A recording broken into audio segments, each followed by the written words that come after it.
Welcome back to my channel. My name is Miranda, and today we're going to make that viral baked pasta dish from like 3 years ago on TikTok. Yes, I'm a little behind in time. But instead of using the feta cheese, I'm going to use this Boursin cheese. I think that's how you say it. So let's start making this. First thing you're going to do is take a package of cherry tomatoes and wash them.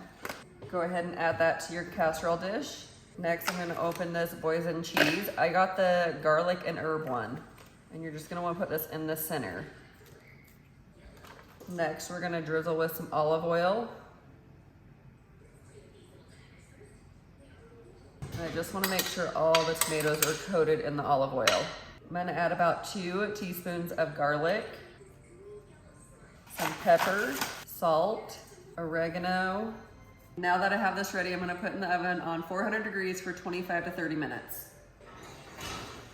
While I have the tomatoes baking in the oven with the cheese, I'm going to go ahead and start some water for my pasta.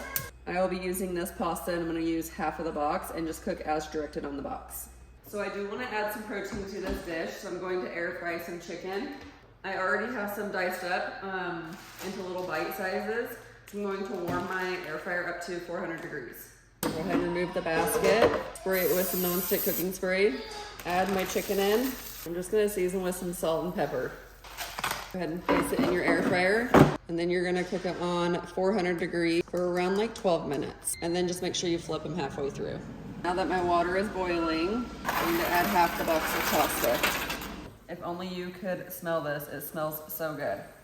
So what I'm gonna do now is just like crush up the tomatoes and mix it in with the cheese.